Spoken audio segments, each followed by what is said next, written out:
excited for you to hear from Sara Meredith. Sara is from Peoria Unified School District, and in 2024, their district won a NSPRA, National School Public Relations Association, gold medallion. And that is kind of like a Nobel Peace Prize of school communications. They did a project on bus driver recruitment, and Sarah's going to break it all down for you today. This is a wonderful episode to listen to if you are working on recruiting any type of staff, whether it be teacher or classified, unclassified, instructional aides, custodial workers, all of them. You're going to learn a ton. Sarah's going to walk through the problem they had, the research they did, and they've got a really creative way of looking where current employees were coming from. She's going to talk about the social media stories that they used and then break into the results that they got. Great tips and strategies, and really want you to lean into her sharing about the employee value proposition. And I'm going to challenge you a little bit. If you don't have that for your district, that's one thing that she really wished she would have had sooner. And so if you don't have that, I think you're going to enjoy learning about that. So enjoy this episode. And if you love learning like I do, I hope that you'll consider our membership group. We hang out each and every day with school communicators all across the country, providing you the support and inspiration that you need with Canva templates, hundreds of trainings, and brand new training that happens every single week. We are just about to kick off our Instagram challenge, which is really going to elevate our Instagram game. So if you are looking to elevate your social media game, check out the social media membership group over on our website. Now let's get into today's K-12 PR tip.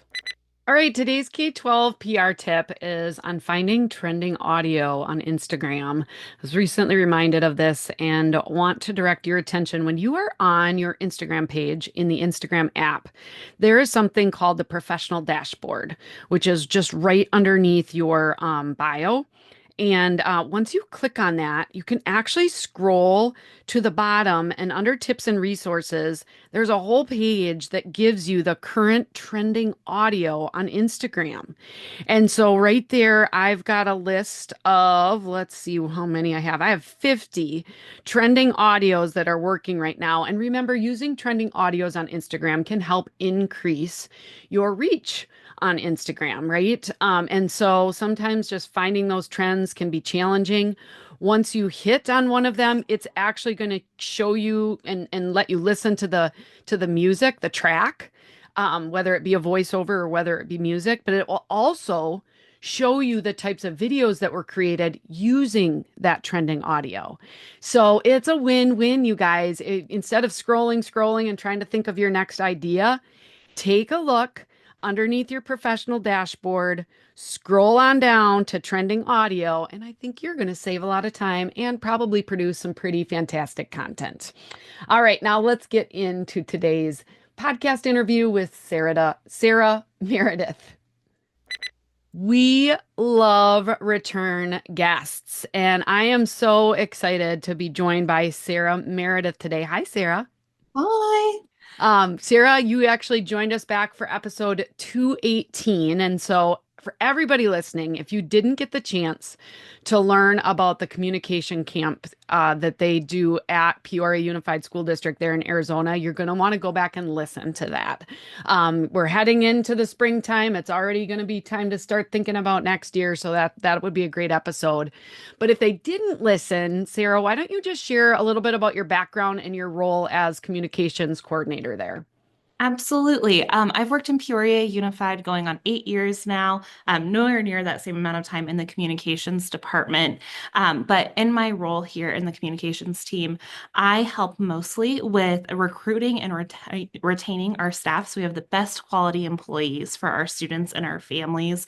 I do that through partnerships with our human resources team and other teams throughout the district as well. And then one of the most fun things we get to do is that communications camp every summer. summer. And this last summer, I would say was one of our best because we got to really dedicate time with our administrators on helping them build their employer brand and helping them to become the best recruiters they can be for their schools as well. Awesome. So I didn't realize that that was your focus is really recruiting and retaining staff. Why don't you tell us a little bit about the size of Peoria and then the size of your communications department? Absolutely. And that change has happened somewhat recently Okay. as some of the needs of our districts have changed too. We have 35,000 students across 43 schools, and there are 7 individuals in our communications team. And then we just brought on community education under our team as well. And so they have our preschool department, our kids zone, which is before and after school care, they fall under there too. But within our communications team, we have 2 coordinators. So the way we divvy up the work is I focus kind of on our internal communication and on our staff, and then our other coordinator focuses on external communication and our parents. Okay, I got it. I love it. Yeah, big district, 43 different schools. So, um, but I think, what we're talking about today is definitely going to tie into your designated role now, focusing on that internal communication. Do you do social media? Or you still have responsibility for that as well? Absolutely, yeah. So through both of our roles, we both are on social media quite often. I take more of a lead when it comes to like LinkedIn, but I'm also still drafting toolkits and things like that for Facebook and Instagram and filling in there where needed, and then also helping to monitor when needed as well. Okay, awesome. Um, Great. And LinkedIn, how long have you guys been on that platform? We have been on LinkedIn for about 5 years. Okay. However, for the first, I would say 3 to 4 years of using it, it was our human resources team only using LinkedIn. And so, through the partnership that kind of started with this transportation campaign with our HR team, we have taken more of a lead over there to do some of that storytelling. And then, one of the coolest things on our LinkedIn is we have a program in our district for our high school students called the Met Professional Academy, where they are expected to act as professionals and have their own LinkedIn profiles and do networking on LinkedIn. So over there, surprisingly, we get to tell a lot of stories from the student perspective as well, which is really cool and kind of a unique place where we can do that currently. Okay. Well, we'll make sure to link up to your Yeah. LinkedIn as well.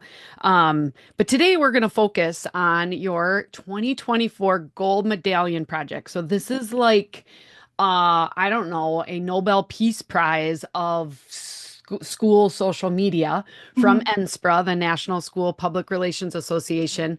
And it was called Transporting Students to Success. So first off, I mean, I think a lot of schools are facing bus driver shortages. So, what was the problem in your district? Absolutely. We were in a bus driver shortage like most other school districts. We were in the position where we needed to hire 69 bus drivers. And based on data we were getting from our human resources team, that meant we needed to get at least 360 applicants because for every one applicant, or I'm sorry, for every 9 applicants, we would only get one driver out of that. And so it was partnering with them to figure out where we could find solid applicants for these positions and then filling those open positions for our bus drivers as well. Oh my goodness. So 360 applicants. Now, obviously, you're in a bigger area, but it's Mhm. still a challenge. Yeah. So what research did you do to kind of help get you started? Absolutely. So we were in a fortunate situation prior to our communications team being brought into this. Our transportation department had partnered with a consulting firm and did an audit of their department, what things they could do better, if there was changes to their training, things like that to retain staff. So we used that a little bit to guide our research. And then something that I think we did in a kind of unique way. So Peoria Unified, we're a suburb of Phoenix, which means if we were to just do social media ads in our general area, we could get millions of people almost because we're just so close to so many other school districts, so many other cities. And so, what I did is I partnered with our human resources team to create a heat map of all of the zip codes where our current bus drivers are coming from. So, we could determine what, especially for bus drivers and a lot of your classified positions, what areas can they afford to live in? Where are they coming from with the pay that we already have as an organization? And so through that, we were able to determine a handful of zip codes throughout our school district. Most were close to where the bus barn was, and that's where we did some of our targeted social media ads throughout that campaign. And then we also looked at the exit surveys that our employees did to figure out why employees were leaving us as an organization. And we also looked at from when someone applies for a position, where are they hearing about us as an organization so we could leverage those communication tactics as well. Okay. Um, I love this because it's so strategic and just Mhm. really trying to look at it. So that heat map of current bus drivers, by the way, you were trying to hire 69 bus drivers. How many total bus drivers do you have in your district? Do you know? Yes, we have over 100. And so Okay. one of the things that came about through that audit too. So at the beginning, we thought we needed to hire 69 bus drivers. We ended up not needing to hire quite as many because we did some rerouting. But we have just over 100 bus drivers in our Okay. district currently, thanks to that rerouting that we did. Okay. Got it. And I'll also note with that too, another unique thing about us as a school district is Arizona, we're the Sunshine Belt. People love to retire here. And so Mhm. part of the reason we are in such a shortage is because a lot of our snowbirds weren't returning post-pandemic to our school district. So we have a lot of people who will come to Sun City around the time of the school year, but drive a bus for a little bit, and then they'll go back to their Midwestern state for the nicer parts of the summer. And so that was where our biggest issue was coming from, was filling some of those snowbirds that we used to rely on pre-pandemic. Okay. All right. Um, yeah, and then just the heat map of the current bus drivers and where they live. I guess I just would never have really thought of that. And in Mhm. if you're listening and you're in a bigger school district, I mean that really makes sense. Whether or not you're going to pay for like you said, maybe doing some Facebook ads, but whether you're going to reach out in other ways as well, Mhm. even with a sign or something, you could go, kind of target some of those areas, right? Yeah, absolutely. Those heat maps, we used them for a lot of things, and it's kind of become a baseline for us in our recruitment of any staff member at this point. We used it to target community centers in the area, local churches. We have a lot of like strong relationships with faith organizations within our school district boundaries. And then the other thing that we leveraged too, we're very close to a military base in Peoria as well. And I think something anyone who works in a school recognizes is that we are in this because we have a passion for giving back, a passion for service. And some of those underlying currents you also see in our retired military veterans. And so we were trying to figure out partnerships with them through local VFW posts or whatever that looked like to kind of take these foundational values that we have as an organization and that they have and try to find some sort of unison between the two. Okay. So, what was your messaging game plan? And then I know you shared some social media pieces, but Mhm. really trying to dive into how do you appeal to these folks? It kind of alludes to what you were just talking about. So, can you share that? Absolutely. I work in public education, so I firmly believe this, but I feel like our work is something that, regardless of generation, it pulls out a value that a lot of people have. And where we started to see this emerge most was with our millennials and Gen Z when we were recruiting teachers, is they want values-based recruitment. And so I took some of these things that we were doing for recruiting our certified staff, and I realized that's probably the same for our classified staff as well. They're not here for a lot of different things, but they are here for the values it pulls. So we leaned into a values-based recruitment strategy, and we really did the storytelling. I think that's what we do as school communicators so well, is we tell the story. And so throughout our recruitment campaign on social media, we wouldn't just post, oh, we pay $19 an hour, come be a bus driver, because we weren't even the highest paid in our area at that time. We told the story of our students cannot get to that state championship football game if it isn't for our bus drivers. They cannot get to any of their big tournaments for band or arts, or they just can't get to school and get an education if it's not for you. And so we really tried to highlight just how critical these bus drivers were for us, and tell that story for them, help highlight what it was workday looked like. We found through that audit also that we had one of the best facilities for our bus drivers for their lunch breaks and for their afternoons and for their training. And so we leaned into that. We highlighted those stories as well.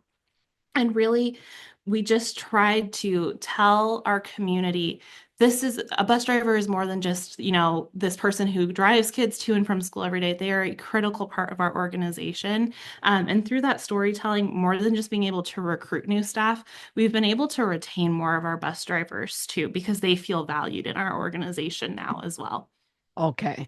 And so was your main, I mean, I know your project was called Transporting Students to Success. So is Mhm. that kind of that main theme that you Yes. grabbed onto to be able to tell throughout your campaign? Yes, we had four key messages, Okay. all about transporting students to success, or that you're helping to drive our future and drive us forward, that you are part of the future growth of our community. And I will share, once we kind of found that messaging and it worked so well for us, we have used that for recruiting instructional assistants, recruiting food service workers, trying to just make their jobs feel to them as big as they are and as critical as they are to us as an employer. Yeah.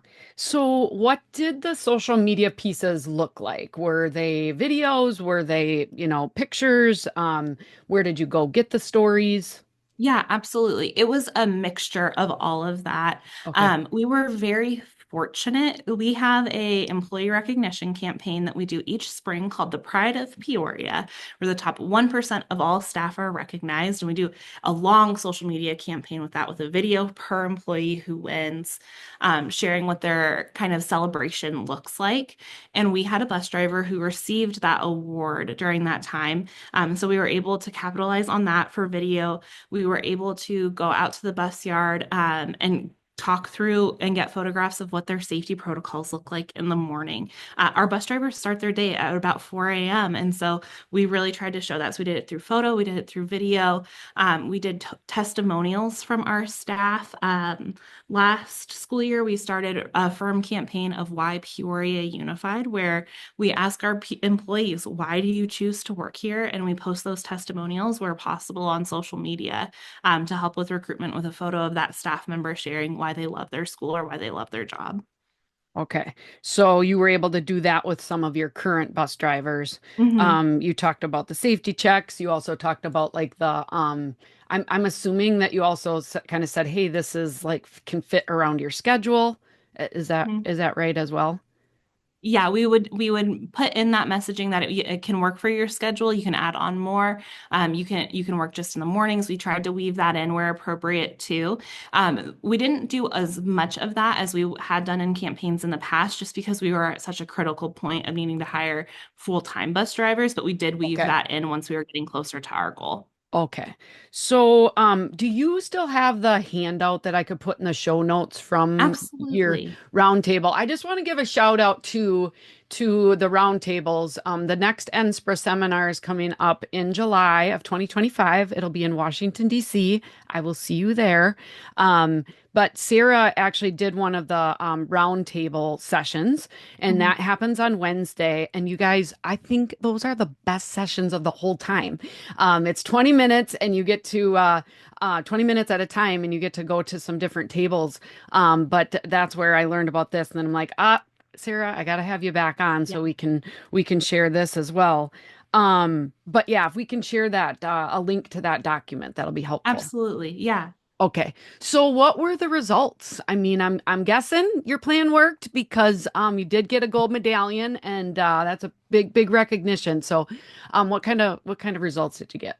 We got really great results. So I will say I'm much more critical of myself than I should be. And so I was starting to feel down on myself because I noticed our number of applicants was not trending where I thought it needed to be.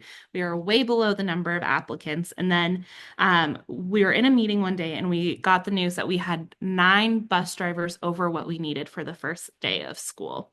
And the reason the applicants were so low in comparison to where I thought we needed to be was because of through our marketing, we were able to change it from 9 applicants to one hire to 5 applicants for one new hire. And so that told us that we were really, through our messaging, through those zip codes we were targeting, we were making an impact, and we were not just finding 1,000 leads for someone to follow up on. We were finding the right people through our messaging, which I thought was really great. Oh my gosh, that's awesome. So, Yeah. when did the campaign start? So you were trying to get it for the start of the school year. Was it in June or Yes, it started. Our first meetings were in March of the previous school year. okay. That's where we were kind of at our crisis point. That's when we had the audit in as a district, and we're starting to make some movement. Pay was increased by our governing board, fortunately, in April. And so we did a big kickoff around April and did it through the summer. School starts for us in August. So that's why we start a little bit earlier with some of those things. But it was really kind of April through the first day of school. And then whenever we hear now that we're having a little bit of a struggle with hiring or a lot of people are out sick, we bring back those same tools and tactics that we learned through this campaign. Okay. So really, like you said, I mean, this was done specifically with bus drivers, Mhm. probably this in depth as far as how Yeah. you looked at it. But now you've been able to apply this to recruitment for other positions as Mhm. well, right? Absolutely. So we do this for all of our staff now, not to the same level of having a 20-page report and plan, but we do that values-based recruitment, and we really are trying to educate our administrators on how to do this as well. So as I mentioned, through that comm camp over the summer, we did a training on how to create your employee value proposition as a department, as a school, so that they can be those communicators. They can share that on social media for themselves. We've done it for instructional assistants, food service. We're doing it for our teachers. We did a slightly different approach for our teachers.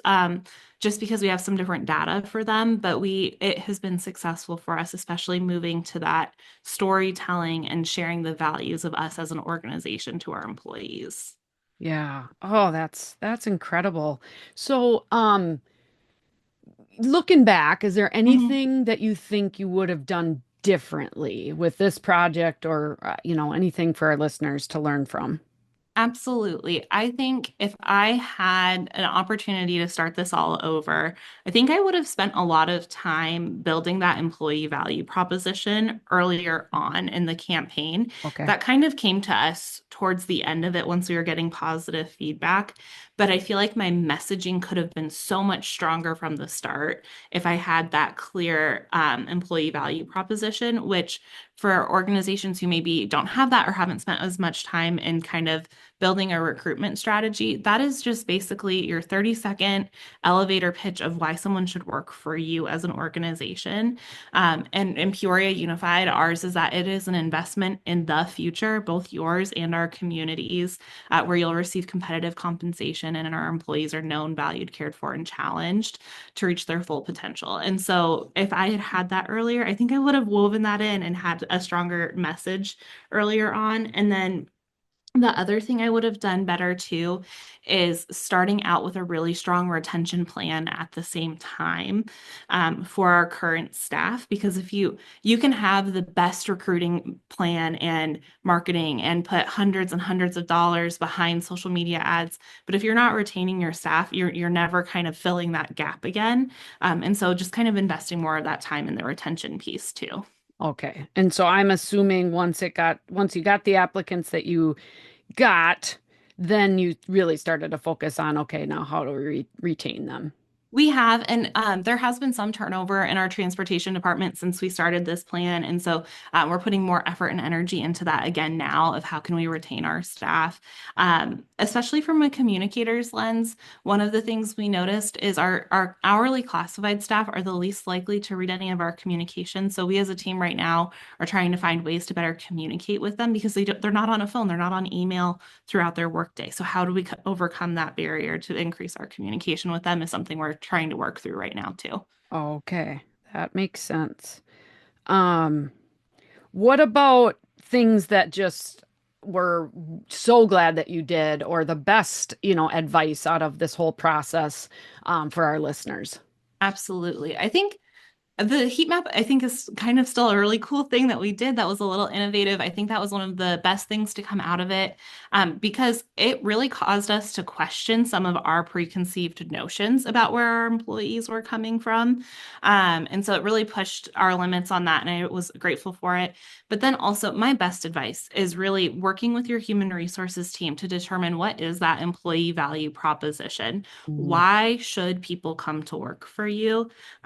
We know, especially, grant we have a bus driver shortage. We have an instructional assistant shortage nationally. We have a teacher shortage. We have just overall in public education a shortage of people coming to work in our schools. And we also know that our millennials and our Gen Z, they want somewhere where they feel like they have a purpose and they're living out their passion every day. And so if we can communicate that and we can start speaking really positively about just how incredible it is to work in these schools, we'll be able to get them and we'll be able to retain them too. Yeah. Well, it just drives all of your storytelling then Mhm. with, I mean, I just wrote that down, that purpose and that passion. It's what people are after. Yes, money matters, but I think today people want purpose and they Mhm. want to know that they're making a difference. And obviously, education is a great spot for that. From a staff member to an Mhm. instructional aide to a bus driver to a custodian, Yeah. all of those. And so I love, that you're able to weave that storytelling in on LinkedIn and on Facebook Mhm. and on Instagram, all your channels. A question for you on other ways that you promoted this campaign besides social media. Absolutely. So, other ways we promoted this campaign through that heat map, again, we were able to look at neighborhoods where we had a lot of our bus drivers coming from. And because most of our campaign took place over the summer, we were able to park school buses in the student parking lots of our high schools in those neighborhoods and at high frequency intersections. And we put big banners on them saying, invest in your future, drive our future. Again, those key messages that we included in our plan with a phone number to our transportation department.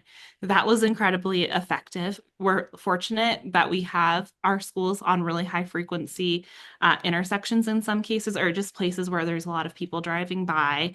Another thing, again, we leveraged our relationships with our community partners, with Goodwill, with local nonprofits, with churches, with local business leaders, and we gave out flyers of asking them to share that with those in their steed who might need a job. And then we also, it felt very old-fashioned to me, but a recommendation from the consultant we worked with. Do you remember those like pull tab flyers where you pull it and there's a phone number on it? Yeah. They said that that is very successful when they use it in other school districts. And I said, okay. And I trusted them. And we put it up in coffee shops. And again, with that same phone number and a QR code to our application. And those were also successful for us. And so that was another like aha moment of for us. I feel like so much of our time is spent on what can we do digitally, what can we do on social media to work on these campaigns, that some of those more traditional tactics have gone by the wayside, but they're still effective, especially if you're targeting them where you know your people already are. Yeah. Well, I love it. And now the little slip has the phone number, but then it has a QR code to how to apply as Mhm. well. And so, Yeah. really just trying to make it as easy as possible as you can for Mhm. people that are interested. Gosh, yeah, that's awesome. And great results. Obviously, it worked. Just tons of value here. So as we wrap up with this project, is there any other, tips or things that you want to share with the listeners? I think the biggest thing, especially for social media, is just remembering the value of sharing your story and using that not just to say like, oh, look at this really cool story. For instance, one of my favorite bus driver stories is we had a student who had special needs who really had a lot of anxiety around driving or riding on the bus every single day. And their favorite place in the world to eat was Burger King. And so their parents promised them, if you have 5 good days in a row, we will take you to Burger King for dinner. And mom had told the bus driver this, and the kid, he was so excited all week. Like, I'm going to be good. I'm going to get on the bus. I'm going to get off the bus. I'm going to have a good day so I can get my Burger King. And on that fifth day, the bus driver, unbeknownst to this student, had gone to Burger King and got crowns for every single kid on the bus, plus the instructional assistant decorated the bus. And they had a big celebration for this kid who it was such a struggle for him to want to be on the bus. And they made it into this really positive thing. And so instead of just using that story to share this, oh, positive thing, just reminding your community that at the heart of that was an employee who did that, not because that is their job, but that's their passion and what makes them excited, and that we're all here for our kids. And I think when we're able to leverage those stories and put the value at the heart of it or reposition it in just a little bit of a way, it goes so much further for us too. Yeah. Do you have a link to that post? I can try to find it. It was Okay. about a year ago, but I can try to dig it out and see if we can Okay, find it that would be again. Yeah. awesome. I'd love to put it in the show notes if I could. So, Sarah, if people have questions, what's the best way to get connected with you? Absolutely. I am on LinkedIn. That tends to be the best place. So I can give you a link for that. And then also anytime I'm always happy to email with anyone about school PR or just about how we can best retain and recruit the best employees for all of our students. Okay, I love it and definitely jump on over and just check out the school district's LinkedIn as well. So we'll make sure we get your LinkedIn your and your email on the show notes. Thank you so much for hanging out with us today. This was really inspirational. I think definitely worth a discussion with your folks in HR. Mhm. And I loved that employee value proposition and then also, just your idea with the heat map. I mean, very strategic, and I can see why you won that gold medallion project. So congratulations again, and thanks for joining us. Thank you. Thank you so much. And if there's ever anything we can do, we're always happy to share. Yeah, awesome. Well, thank you guys for listening in. We'll be back next week with another fabulous guest. Until then, just keep telling those stories. Bye bye.